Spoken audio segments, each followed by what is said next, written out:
Everybody always says, if you tried your best, that's all that matters. The best is all you can do. If you tried your best, it doesn't matter what happens. It doesn't matter if you lose if you tried your best. Most people have heard that before. But there is a secret to the universe that most don't know. If you actually try your best, you can't lose. Not pretend to try your best, not try your best 90% of the time, not try your best with excuses. If you genuinely try your best all of the time, all day, every day, it's impossible to lose. So when people say, if you tried your best, it's okay to lose, that is a logic fail. Because if you lost, you didn't try your best in the first place. If you actually try your best, it is impossible to fail in this life. God is watching and he rewards those who want it the most. If you want it the most, you can have it. It's a competition. Every dollar you want, the house you want, the car you want, other people want, you have to win. You have to want it the most and genuinely do your best, because most people aren't capable of doing their best anymore. To get up every day, whether they feel like it or not, and perform regardless. That is the secret. You cannot fail if you try your best.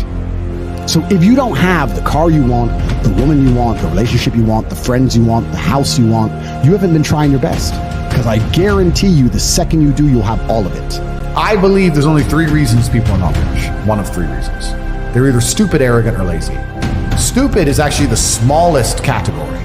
People think, oh, you know, there's a lot of stupid people. There are, but I know a lot of stupid people with a lot of money, right? There's so much money in the world. To be too stupid to generate money, I think is less than 5% of the population. We're genuinely too dumb to ever make a good wage.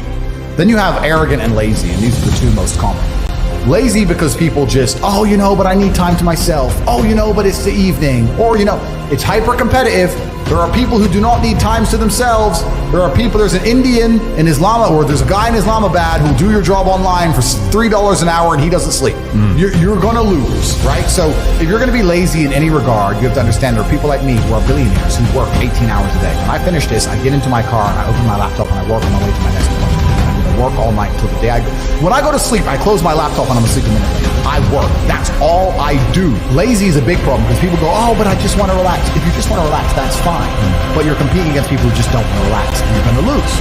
And the last, and I'd say that's around, a lot of people have that element to them. A lot of people are lazy. That's about 50% of people. But the main reason people are not rich is because they are arrogant. If you were to take somebody who says, I'm doing my best, I'm really trying, and you were to get an exact schedule of their last week and find all the times they've wasted time, you'd say, look, you've wasted time, wasted time, wasted time, wasted time. You know what's actually amazing? Most of those people are not even self-reflective enough to go, you're right, I'm not trying my best. You know what they'd say? Well, I have to rest sometimes. Well, I have to have a social life. Well, they'd be so arrogant because they're arrogant. I had to do my Facebook. Yeah. No matter, you'd even show them, here's where you fucked up. Well, you know, I have to, oh, you're crazy. And then they go back to being a loser. A lazy person thinks he's working too hard, and a successful person thinks he isn't working hard enough. And we're doing 20 times the work they are. And we're like, oh, I could have done more, could have done this. Oh, I missed that today, can't miss that again. Oh, I should have taken that call. I should have flown there. I should have. That's, you know, we have guilt about it. They don't give a solitary fuck. And even if you pointed it out to them, they'd sit there and go, oh yeah, and they'd make some excuse for it. It's the brutal arrogance of people. Perhaps 50, 60 years ago, you could be a normal man with a normal job, have a normal life and a normal wife and a normal house with a normal car and be happy. But the world we are now living in is proving that being a normal man is nothing more than slavery. Being a normal law-abiding citizen with a normal income and a normal wage and one passport and a normal wife is going to leave you depressed. Sooner or later, it's just going to leave you and end up fucking suicidal and miserable. This is what I don't understand about people, especially men in the world today. Why are they so worried about being afraid? Why are they so worried about, I was afraid every time I fought. I fought anyway. Like, I don't let fear guide what I'm going to do. I do what I'm supposed to do regardless of how I feel. So I don't see anything wrong with feeling fearful. I don't see anything wrong with feeling stressed or under pressure or anxious. All these things men are trying to get rid of. And I talk about men specifically. I gender this because I'm a man. I don't know how it feels to be a woman. But all these things that people are trying very hard to get rid of from their brains, I don't see why they need to leave. I will argue the point that if I feel anxious and pressured and stressed and fearful, I will get more done than if I was happy.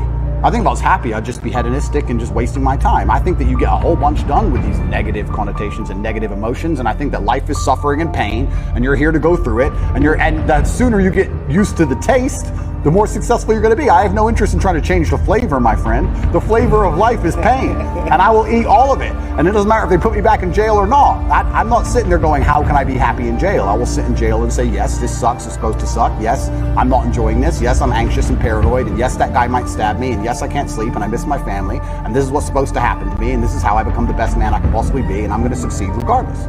So if you're not the person who's waking up every day going, how do I improve my existence? Then nobody is. Nobody on the planet is considering improving your one spin on Earth. No one else cares. Nobody else cares. So if you don't care, then you're fucked.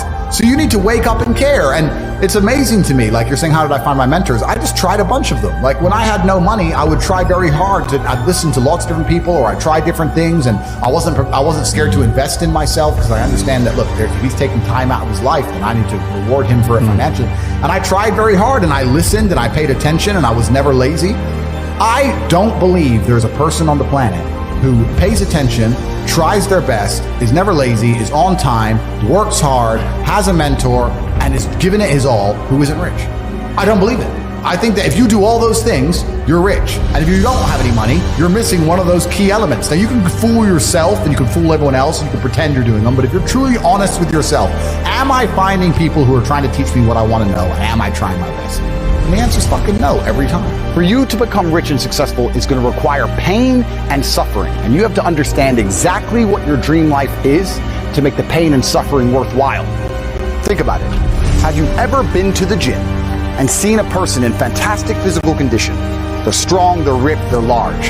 And you say to them, how did you get so big and strong? And they say, I don't know. Oops, it kind of just happened. Or have you ever found a really rich man or a very successful man and said, how did you become rich and successful? And he goes, I don't know, bro. I just woke up one day and it kind of happened and now I'm living my dream life. No, there is a very detailed plan and roadmap.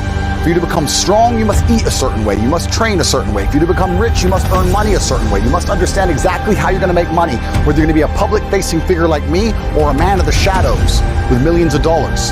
Unknown, but extremely powerful. You have to design your dream life. What house are you going to live in? Who's your woman going to be? Is she blonde? Is she brunette? What car are you going to drive? Have you even gone on the internet and spec'd your car?